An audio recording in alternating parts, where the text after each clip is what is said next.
Hello there, and it's good to have you on Personality Profile today. I am Emefa Akosia Adeti, and I'm super excited to talk to this man. This man is an entrepreneur, a stalwart in the NPP political party. Now, he was the former Greater Accra Regional Chairman and also served as the second Vice Chairman for the NPP political party. I haven't seen him in a while, but let's get to know what he's been up to. I'm interested, just as you will be interested as well. Come with me. There you have him. Hi, it's good to have you. Good to see you too. Welcome to Personality Profile. Thank you very much, Emefa. Come on. And welcome to my home. Thank you. Hi, welcome back to Personality Profile. I am excited. Why? Because I personally haven't seen this man in a while. Now, he tells me even before we started the interview that I've been around. And so let's get to know what he's been up to. Today, once again, we're joined by Crabbe, and you know him popularly as Sammy Crabbe. Thank you so much for joining us today on Personality Profile. Thank you. I'm excited today. I want to dig deep, and get to know you for myself and even for my audience. But how have you been? I've been okay. And what have you been up to? Well, nursing my wounds. Which one of the wounds? The very old one or the recent one? Oh, the shellacking. Ah. The what had just happened, so. Yeah. Yeah, so, but everything's okay. I didn't think, it happens, I didn't think you've been nursing wounds because you anticipated, you predicted how the elections was going to end. And so why are you still scarred?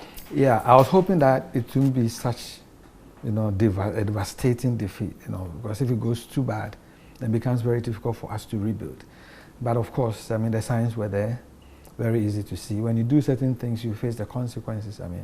If you do not build your institution very well, don't make it strong, it produces very weak people, it produces sycophants, makes it very difficult for people to be innovative, creative, and then when it matters most, you will not have the men to carry you through.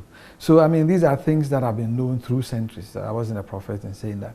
So I knew we were going to be in trouble, but I didn't want it to be very bad. All right. Now I'm actually feeling sorry for you, and I can understand why you're scared and quite scazed from this result. But I know that you have been up to a lot.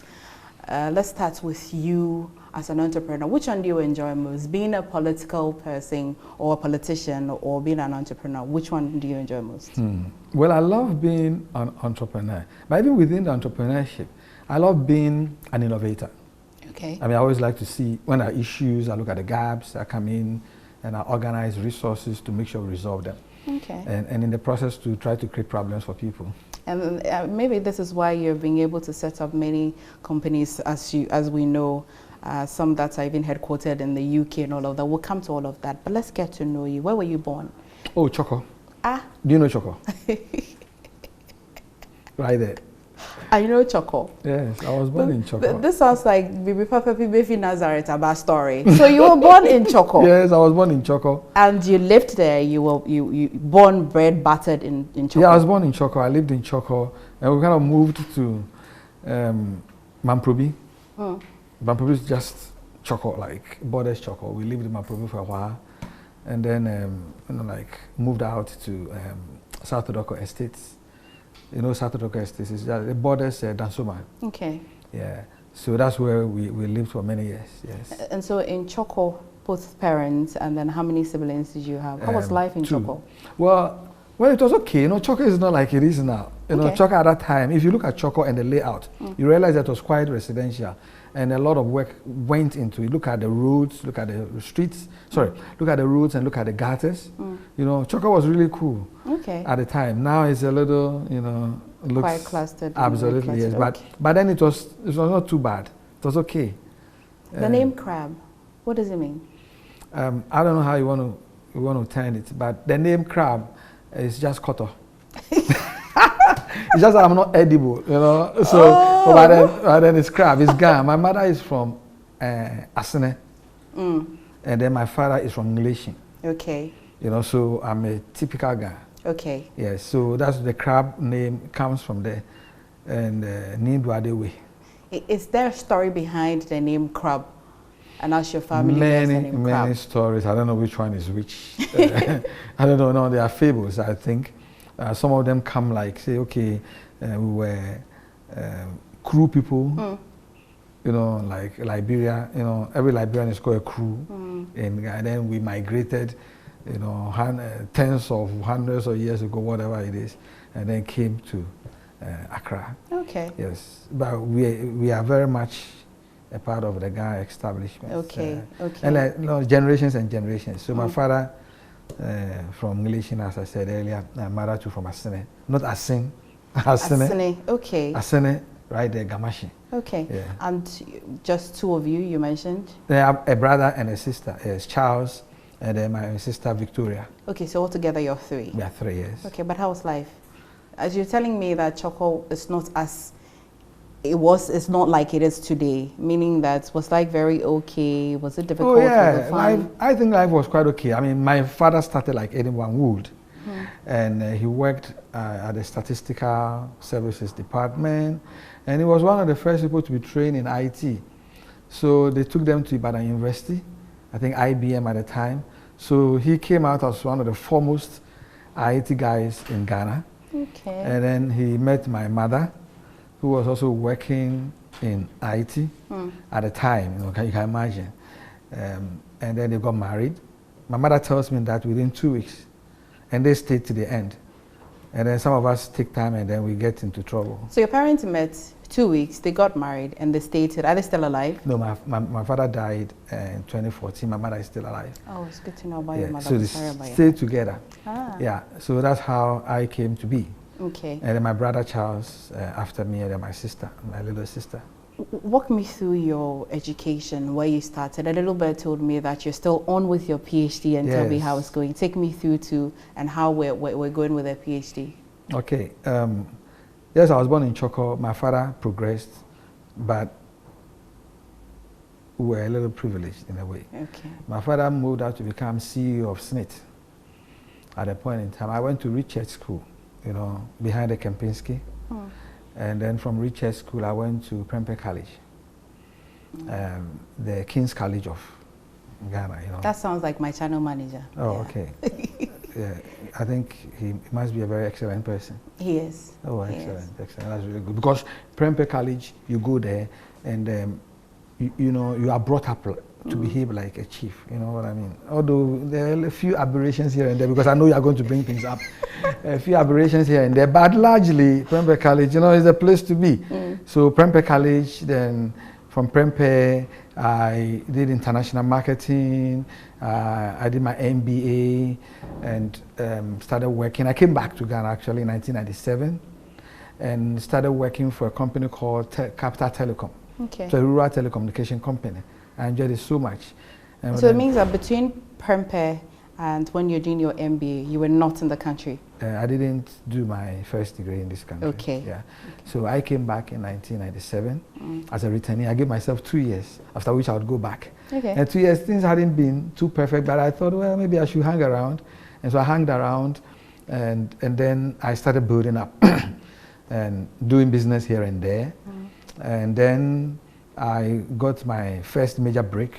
I setting up ACS, BPS, which I grew from 0 to over 2,600 employees. It became the first, it was the first business outsourcing company in Africa, actually, data entry. So I set that up, and I later did medical transcriptions. I built a medical translation company here. I co-founded it with a certain gentleman. And then that was also the first in Ghana, but second in Africa. Okay. And then from there, then I moved to set up the airline, Ghana International Airlines. And then I went to fintech because I advised Airtel on their mobile money product when they were coming in. MTN had come, and then they came for me to help them, consult with them on how to also set up Airtel Money. So I got interested. At the time, I didn't even know anything about mobile money. So I did my research, and I came in and I helped them set things up, and I got very much interested. So then I decided that I looked at the whole thing. I thought, wait a minute, if we could stretch this whole thing beyond Ghana, it would be an amazing, you know, product and service. So I went to the UK and tried to convince that EcoBank was the partner bank. I tried to convince the EcoBank people and Airtel for us to set up in UK. But unfortunately, the limitations of their network couldn't make that possible. So I then decided to web the product and still maintain about partners though, Okay. but then I had to own it because they were not, allowed to operate outside of this jurisdiction. And this business is entirely different from the Omanye group? Or Well, it's basically under that is when Omanye, okay. so Omanye Limited in the UK is a fintech company. Okay. Yeah, so that's how Omanye actually came about. But the name Omanye, is a Ghana name. Yes. Yeah, it Yes. means, and if some friends of mine gave me the name, Okay. I was setting up a radio station. Wait, hang on a minute. What does it even mean? So that I'm not getting... Omanye Aba. It means good wishes, felicitations. It's quite, yeah. So Omanye be good news, like joy, bring joy to me. Also, this looks like a man who's been quite busy setting up businesses and living your life. So at what point did you start politics? Oh, a long time ago. Actually, I followed my mother. My mother was then running for parliament in Ablekuma North. I followed him. I also followed my uncle C.S. Crabbe, who was an MP at Ablekuma Central, and then my uncle Jerry Blankson. So I got involved in the politics at a very, very early age. And then they made me a secretary to Alliance for Change. So we organized the Kumipreko elections, the Greater Accra branch. So that's what brought me to the table with all of these guys, Nyahotama Close, and Nana, Do, all those people. So I got to be around them and begin to study them. And as a secretary, sitting down and just writing and talking small, I started learning. And then I became a ward organizer in Ablekuma North. At that time, we didn't have polling stations, so ward. And from there, I became the regional chairman, and then the second national vice chairman. So that's how I got into the politics. Perfect. So it's natural. Well, I know that you had played many roles and very key roles in the NPP, but how did your suspension come to you? How did you feel during that suspension period? I thought there was an issue, that people had been elected, and the national chairman, general secretary had gone for an election in Tamale, and nobody had a right, or a group of people didn't have any right to try and remove the national chairman, especially when they had failed to get a party to come along with them. Because the Constitution is very clear. If you want to remove, suspend, or whatever, an elected executive of the party, it's very clear that what you do is you go for 40% signatures of those who elected the person. So in this particular instance, Tamale, about 5,000 people came. So you look for 40% of those guys. They come together, they sign a petition, and that triggers the process. It triggers a process at the National Council. Automatically, a person gets suspended for about a month. During that month, then new elections or the delegates conference will be brought together, and then the question will be put before them. And if you get a majority of them, no, 2/3 of them saying that the person should go, then the person goes. Otherwise, the person stays. And so they started the process. They went around, they couldn't get it, and then they had a coup. And I thought it was a coup d'etat. And so I came in to make sure that I honored my oath, because when we were elected, we raised our hands to the square on the platform and promised to protect the Constitution. So I thought that the Constitution was under attack, and I needed to speak and fight for it. So that's what it was. Even if in the process I lost my position, and I knew I was going to lose it, because I was on Adumochi's program, and then I said, "Oh, you know what they're going to do? They're going to get some 2 Ghana people to write a petition against me, and then they'll do this and that, and they'll come after me for speaking my mind." Because Afoko, they got 2 Northerners to write a petition. They don't say, "Oh, they are being tribal." You know what I mean? And then Kwame Japan, they got 2 Ashantis. So nobody will say that some people hiding somewhere at Chim were trying to remove an Ashanti. Then the Ghana, they got Ghans, and they did exactly that. So I just took it like, okay, wait a minute, these are things that you suffer, but then I had to make a decision. Was my position more important than my integrity? And I thought that my integrity was more important than my position. So I didn't walk inside this blind, not at all. I knew what was going to happen. Did it affect you emotionally in any way? No, I think it made me fight more, and fight to the point where I made sure it was documented so that people will know that I fought. To the point where the coup makers succeeded. So that one day I can refer to that. You know what I mean? Would you consider that one day as today? Yeah, I mean, I don't want to get into people's faces to say, "Oh, so I'm vindicated." But I called the thing. I said, no, you don't do that, because this is a democratic party. So you can't have people come in, create a cult, try to get their friends together, and remove people you elected. I mean, your will, you know, and it's dangerous because they can extend this to the nation, and they did. You know, you look at how they removed Charlotte. Say it was the same process. They got people to do a petition, they found a way, and then they removed the woman. It was the same process. So these are people who behave that way. And I don't have anything against them, but it's just that I was hoping that the system will rise up. And what people also don't realize is that at that time, people rose up against them. They said, no, we won't help you do that. And then when they got rid of Afuko and Kwabena Japan, and I came to speak and they got rid of me, people have forgotten that they suspended many executives, constituency chairmen. In Bronga Halfway Road, if I can remember, about 200 and something executives were suspended. So there was a lot of casualty. All of these casualties, you'd say that they were unfairly treated, or all these people still was some sort of an attack on the Constitution, as you say? I think it was an attack, because you see, there was no due process. Okay. And the very moment you start doing that, you start weakening the party, because this whole thing, this Constitution, is just a document that we have come together to accept and uphold. That is how we are going to behave towards each other. It's going to regulate the way we do. Like your company, you also have a document manual that tells how you behave towards your fellow man and what regulates you. When you take that away, it's chaos. So now people started wielding suspension and things. If you go and chase my girlfriend, I'll suspend you, you know, all kinds of things. And then you attack the very thing. And then there's one thing about a political party, not even that, even beyond, security of tenure.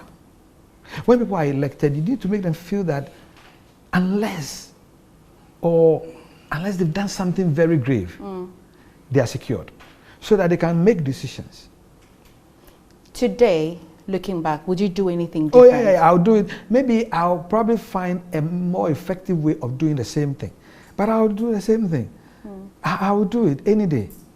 Any day. I remember Joy called to interview me. I was at a hospital in Sweden. You know, my wife had been admitted and I was at the hospital. And one thing I told her when I was talking at that time, in the heat of it all, I said, look, I want my daughter to stand by my grave. I only have only one child. Stand at by my grave and say that here lies a man of integrity. Here lies a man who doesn't really care about anything and go more like than my daughter remembering me as being an executive or somebody. It's not important. That is what I want. So I will do it today and I will do it again. Talking about your wife, how long have you been married? Well, 15 years. 15. Yeah. That makes your daughter how old? About 15. She's also 15. Yeah. And today, does she understand who her father is? No, not at all. And I'm glad.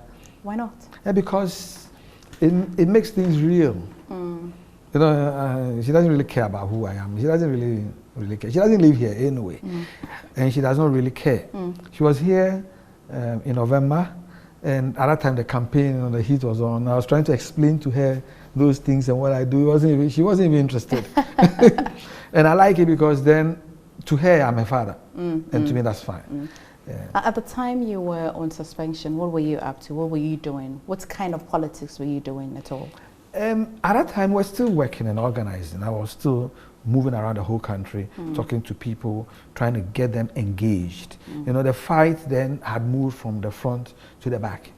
So I was getting people, you know, together and involved. But fortunately or unfortunately, we won the 2016 election. When I say people really wanted us to win, okay, they wanted us to win, and we had put in place, Afoko, Kwabena Japan, myself, the administrator, I put in place systems that were so strong that we could carry anybody through, regardless of the divisions, okay? Because if you remember, it was Afoko who conducted the parliamentary primaries and conducted the presidential primaries that brought Nanado, and put in place all the systems that stabilized the party and carried the party to that massive win. So after that, when Nana Akufo-Addo had his way, because at that time he was fighting with Afoko, seriously, trying to introduce unopposed things, you know, all those kind of things they introduced in 2020. When he introduced that, you saw what happened. We had a hung parliament. You know. What do you make of Kwabena Japan's comeback? By to help the campaign. Suspension and all of that. Yeah, I mean, he's a party guy, just like me. Because I was also involved in the campaign. It's just that I did not join the train, the movement around the country, because I didn't think that was necessary. I rather stayed on the ground in the constituencies, to help them think through their programs and plans and draw strategies for them, budgets, and help some of them raise money. And those were the things that to me were essential, rather than following a flag bearer back and forth and to be seen on the platform. The only time I appeared on 2 platforms, that was the Great Accra Tema or Tema Rally. Yeah, I was there. Which you gave us a very good dance, and I definitely will talk about your talent and the things that you're doing that a lot of people do not know, and I will refresh their mind by showing them that video, that good dance on stage. But now that you're back, let's even revisit how often you're in the country and how often you're not in the country. When you come into the country, what are you usually up to? We know about politics and business, but what into details what you're up to when you're in the country? When I'm in the country, really just touching base with my friends, political allies, and see my mother. My mother is aging, so I always want to see her, so I can have a face in my mind when she goes. What kind of a mother? We'll come back to the things that you are up to, but let's stay with your mother a bit. What kind of a mother was she? Oh, tough, Ghana woman, tough. You expect that.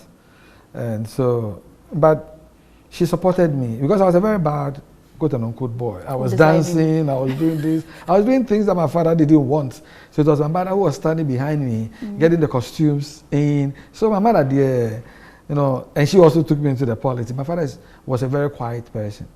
He wasn't really interested. He was an armchair commentator. But my mother was in the middle of the action. And then, as her favorite vagabond son.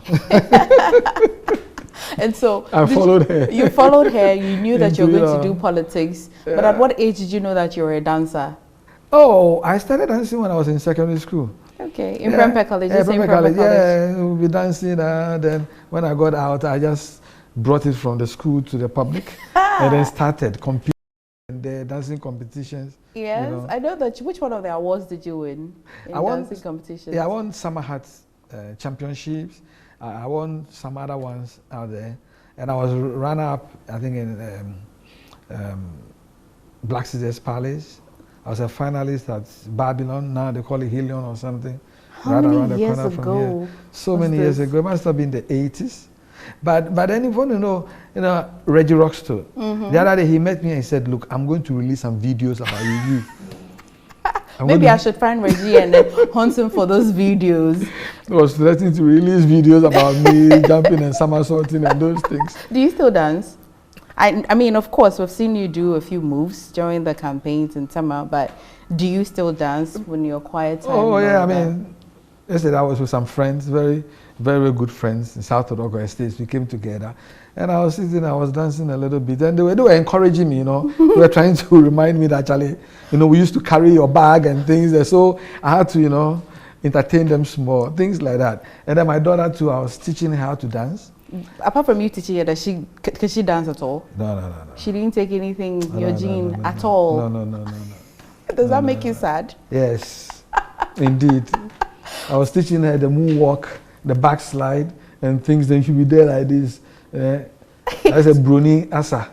Oh my goodness. So you can still do the moonwalk? Yeah, I can do the moonwalk. I don't know the last time I did it, but I'm sure it's in there somewhere. I definitely will get you to do that moonwalk for me. But let's come back to what you are up to when you are in Accra. I know that you do politics, and I like to think that you're not doing retail politics now. No. What kind of politics are you doing? Basically, as I said earlier, when I came in, I didn't do the retail by following the platforms and campaigning, but I rather went to the back.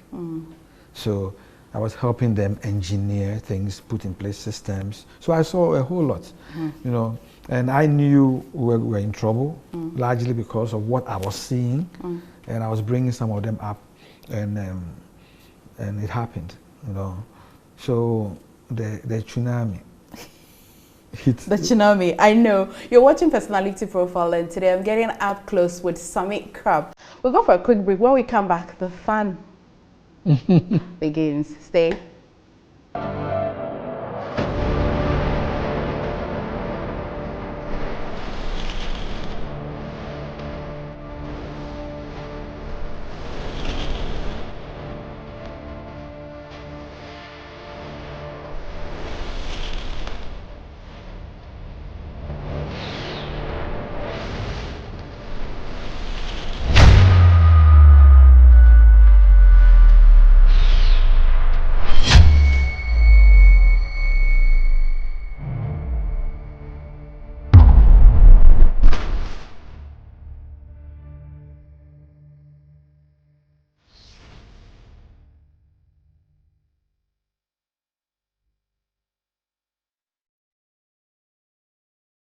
Welcome back to Personality Profile. And so what, how do people like to call you? Sammy. Sammy. Yeah. Okay, so permitted to call you Sammy. Oh yes, I mean, right. Everybody calls me Sammy. So you predicted the 2024 elections like a prophet. Well, I don't think I want to call myself a prophet of what's prophecy, but it was so clear. You know, in business management, when certain things occur, you know what the consequences will be. So I said, look, these things are occurring within the party. Therefore, this is what is going to happen. And it did. So I've heard, apart from you, I've heard many other stalwarts also thinking that we should restructure the party. Yeah, we should reinvent. I don't know what I'll use the word restructure, but there's a difference between restructuring something and reinventing something. Reinventing, just common English, I understand that. Something doesn't even exist anymore, or something exists but it's not functioning well and you're reinventing it. Absolutely, because when you are reinventing, you're looking at the processes. You're looking at the way things are done and taking them, pulling them apart and reconstructing them. Restructuring, it's not the same as reinventing. How do you intend to reinvent? What does that even mean? Okay, you start from the Constitution, because that is the heart of the party. I mean, that's where all the thinking should, in my main form. And I think we need to look at the Constitution, because 21, you have about 28 objectives, aims and objectives in the Constitution, and none of those aims and objectives actually points to how the party is going to take care of its people. You know, so I think flowing from that, nobody thinks about the people. They pay lip service, but the party is not structured to care for people. So we need to have some amendments. I proposed some of those amendments a while ago. In 2007, for example, I made Akufo-Addo, Chairmanship, Okwe, Osafo-Maafo, many of those guys who were contesting sign an agreement, and that if they won, they will consult the party in a certain manner in the selection of ministers, deputy ministers, chief executives, you know, and ambassadors. And the party was given a certain quota. They all signed up to that. And what I wanted to do was to put that in the Constitution so that every party member would know what would be in it for them should we win power. Okay. Where it doesn't make sense that we all fight. Some people invest their monies, they die, you know, some of them get divorced, because it's intensive. And then at the end of the day, one man and his wife and his children and his family, they get to make all the decisions. To me, it doesn't make sense. As a business person, it doesn't make sense. You know, if everybody is involved, if people are putting in their sweat, their equity and everything, one man cannot just get up and say, it's mine. What's your plan? My plan? Yes. So I want to introduce that into the Constitution. Okay, I want to amend the Constitution to state what it will do for its workers. You will need some authority to do that. Yeah, you convene a Constitution Amendment conference and then do that. I also in want the capacity as what? Chairman of the party. Okay, you're planning to run? Yes, I'm planning to run in 2026 as the chairman of the party. Have you started your grounds work? Yeah. How is it looking? It's looking good. The network, you know, and getting people together. And now that this debacle has happened, people are now seeing the reason why these things must be done, because it was apathy. So the question you ask yourself is, why the apathy? The apathy came to be because people felt that they had chopped and left them. So I used to say, Edidija City FM, they recorded it and they're playing the sound bites. I mean, at that time I knew that was going to be problematic. And so what I want us to do is to sit down and then re-engineer, reinvent, and then put these things at the heart of what we do in the Constitution. Is it going to be a walk in the park for you to become there's nothing, the chairman of the party? Oh, no. There's nothing like a walk in the park. You need to talk to people. You need to build alliances. You need to explain to people what the problems really are and why you are the person who can fix those problems. Fortunately for me, these are things I was talking about all along. And these are things that when I had the opportunity to be in position, I also fought for and in certain cases even implemented. You know, so if you want someone who knows how to do it, how to re-engineer this whole thing in the political party context, because you may be a brilliant businessman, a brilliant whatever, academician, professor, whatever. implementing things in the political party context is another thing altogether. Okay. So you must have political party management experience. It's not enough to have been an MP or have been a minister. You must have a political party management experience. Okay. Since we will not have that much time after 2026 elections, to be a very short time. So you must have someone who knows exactly how to work within the political party context, you know, to bring in systems, structures that will motivate people. It's not important or necessary for me and certain people to like each other. It's okay for them not to like me, and I will expect that they will criticize what I put on the table. It is okay. In fact, it is important that they do. But that should not divide us. Okay. You know, there must be a unity of purpose. Not unity meaning that you and I have to rule. So we have to create a situation, engineer a situation that will make people want to work for the greater good. Okay. So that if I step on somebody's foot or somebody steps on my foot, I'll be willing to rise above that petty and know that there's a bigger thing. We have to win an election, and through that, here's what I'm going to get, this is what the people of Ghana are going to get, and then I'll work for it. Otherwise, people will not work. Can I give you an example? This time around in Ashaiman, you know, I vote in Ashaiman. Why?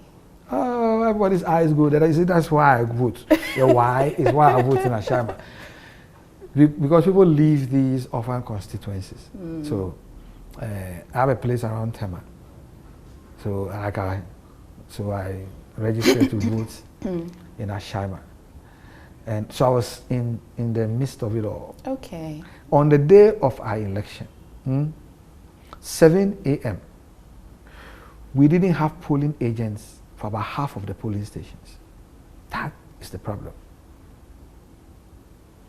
We didn't. We had money for them, stipends. They refused to accept our money. There was nothing in it for them. They wouldn't work. So 7 a.m. when the polls opened, there were polling stations in Ashaiman where the NDC had a field day. Interesting. Crowell, I was also responsible for Crowell. We had a situation where people were not willing to work for us. The regional chairman came around, we were sitting down, we spoke to those people, they told us plainly, if you don't bring money, we will not work for you. And even when the money was brought, they were not willing to. You understand what I mean? We had gotten to the point where it didn't really matter what we even gave to the people. They were just fed up. They didn't see a future in the party. They didn't see themselves. They saw people out there, you know, throwing their weight about, people they knew, you know, contemporaries who had gotten positions and were doing all kinds of things, and people were telling them, oh dear, don't worry, your turn will come with 10. I don't even believe that we should get into power, take Ghana's resources to take over people. That's not what happens. Joy, multimedia, you are not in power, but you're able to pay your workers. So it's possible, it should be possible for every political party in this country to work such that they can take care of their own. Okay. So that when we come into power and the opportunities is shared amongst everybody, including our people and the rest of Ghana. But to think that, or to tell people that we will come to power and then we'll take Ghana's money and take care of you, it doesn't work that way. I believe that our parties, or NPP, has a very strong brand. And if you have very serious people in there, they can take that brand, turn it around, and take care of our people. Easily, it's been done in South Africa, ANC, the Conservative Party, Labour Party, they all do it. Why can't we? We look forward to when you get to become the chairman of the party to see how you implement all of these aspirations or these dreams that you hope to. But let's tone it down a bit and ask you, if you're not dancing, what else do you like to do? Movies. I love movies. I don't know whether I love the movie or the popcorn and the Coca-Cola. There's a popular phrase in Ghana, Netflix and chill. Yeah. Yeah? I watch Netflix a lot. But I love to go to the movies too. Okay. And when I go there, I like the environment. I like the fact that I go buy my popcorn, I get my Coca-Cola, I sit there and I watch the movie. Okay. I just love that. So I'm not too sure whether it is the movie itself or it's the popcorn. But have you tried popcorn without watching a movie before? Then we can now arrive at the, no, it goes together. Conclusion. So movies, dancing. But what's your favorite food though? Fufu. Fufu? What with? Is it? What's with? What protein do you like with your food? Oh, abenkwai. Abenkwai. What enam do you want in that abenkwai? Oh, if I get kotodwe, if I get those things, I'll go with Do you usually have crab in your abenkwai? Yes, but sometimes I feel very, very guilty that they're like I'm cannibalizing my relatives, like eating my relatives and things like that. So yeah, koto the Bible I got a pepper and there's a koto there. I don't feel guilty at all. I go straight and then eat the You don't care about no, no. Self cannibalization. I'm cool with that. Do you have favorite colors at all? Yeah, I think I like black. But unfortunately in this country, when you wear black, they think there's funeral. So I wear black a lot when I'm outside because that is okay. Yes, yeah. But here, then I have to go for brown. I love brown a lot. I think it brings out my color. Do you ever tell your age? Yeah, I could. I mean, how old are you? I'm 62. You're 62. Yeah. What has been keeping you this fit? The dancing or the fufu and a benkwine or the gym? I go to the gym, 5 days a week for an hour, 15, 20, 30 minutes, an hour and a half, and that's what I do. I used to be a sportsman, so I've never shied away from. Okay, what sports were you engaged in? Oh, I used to do the 400 meters and then the 200 meters. Yes. I think now it's making all sense because you need that stamina to be doing the kind of dances that you do. maybe take a look at the video. Let me show you the video of how he was dancing on stage during the campaign. Did you expect that dance? No, the guy is the park at the secretary and all those guys around were saying that no, you have to dance for us. It will only be fair when I ask you to dance for me as well, right? It's you. Yeah. But when I came into your house, I see that you're a lover of portraits. Not just any portrait, but you love certain personalities. So I want you to take me on a tour and tell me about these personalities, all right? Okay. First of all, which one of them is your favorite personality? I think you may have guessed that it has to be this guy. Okay. Quite obvious because of the personalities here, but why him and First of all, he went to Crabbe College. Okay. Yeah, he went to Crabbe College, and a very good school. He took Ghana from HIPIC to middle income, and he carried himself very, very well as a president. You know, he told us many things we didn't listen. He told us that we should be careful not to bring somebody who will come and divide the party. We didn't listen. Do you think he was speaking parables but didn't want to put names and faces? Yeah, but at that time there were two people who were leading contenders, right? Nana Addo Dankwa Akufo-Addo and Alan Chairmanship. Yes. And he preferred Alan Chairmanship. So he was talking about Nana Addo Dankwa Akufo-Addo. And boy, was he right. So right. So right that there'll be so much division and I will not be able to move forward. And that's what we got. You know. So I'm curious about this man. Joseph Smith. I'm a Mormon. A member of the Church of Jesus Christ of Latter-day Saints, actually. You've always been? Oh, I'm a since 1990. Okay. Yeah. Okay. So I've been a member of the church. I'm actually a high priest in the church. What's your role as a high priest? Well, we have two priesthoods, the Aaronic and the Melchizedek. So the high priest, Melchizedek priesthood, and then there are certain things that I can bless the sacrament, I can baptize, I can confirm people, Holy Spirit. I also used to work in the temple. You know, we have a temple here in Accra. It's a very beautiful edifice. Yes, It beautifies Accra a lot. Absolutely. I used to work there for 2 years. Okay. Yeah. And I was also the Director of Public Affairs for the church for about 8 years. And I helped, you know, lay the way for the temple to be built. Oh, that's so I'm very nice. proud of that. Yes. I can see how proud you are. Yeah, so that's Joseph Smith, the first prophet of the church. You were telling me behind cameras, Mugabe, and what you think he did right and what he didn't do right. Yeah, I think he overstayed his welcome. I think he stayed too long and he messed everything up. As a freedom fighter, I admired him, you know.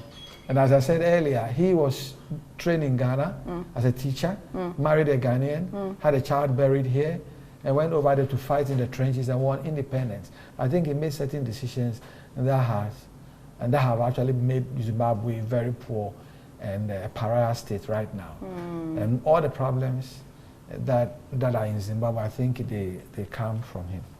Yes, so it's sad. Right. You're a collector. But this man, my very good friend. Oh, he is? What's his name? Bob Gay. Okay. So he's not your typical political leader. Okay. But this man, I love him so much.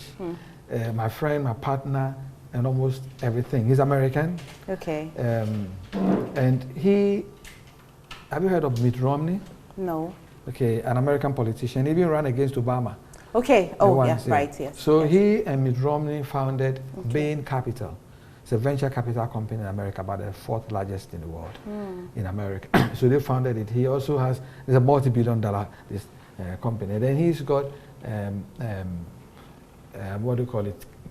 Kensington Investments too. It's a $1 billion venture capital firm. And then he also has H&C Equity. No, H&G Equity, Hansman and Gay. So he's a venture capitalist, a very good friend of mine.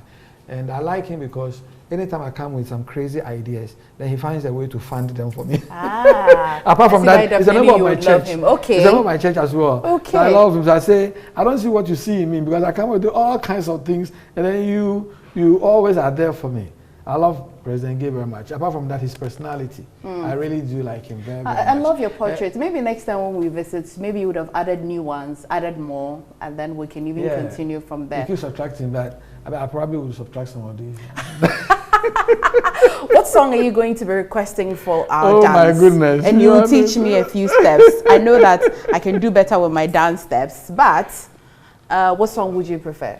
Saturday is really, really cool and calm. Saturday, with our Zonto. Yes, and I do like this guy. I don't know if you refer to him as a Ghanaian artist. He's British. Fuse ODG. Perfect. I love Fuse. Maybe I should get one of Fuse ODG's music and Saturday as well. I love Fuse very much. Okay. And I think he's a great guy. Did you see the Afronita? Oh yes. Oh my God. Oh yes. Oh yes. He put in all the. Oh, you were there. Yeah. Oh, and I love how the Ghanaian community accepted it and made it their own. And we here in Ghana, we were drooling and we're excited about it. I loved it. Fuse does a good job with carrying their Zonto across board. It's an amazing ambassador for Ghana. And that lady too, Afronita was amazing. That big girl. Yes. And she started a school in Ghana and doing very well. It's really good. Yeah. And she did more for Ghana than a lot of the people here who are paid to be officers. So, what do you want? Yeah, how am I going to dance to this?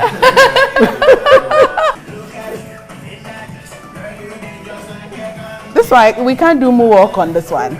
You can do it. Let's go. Yay.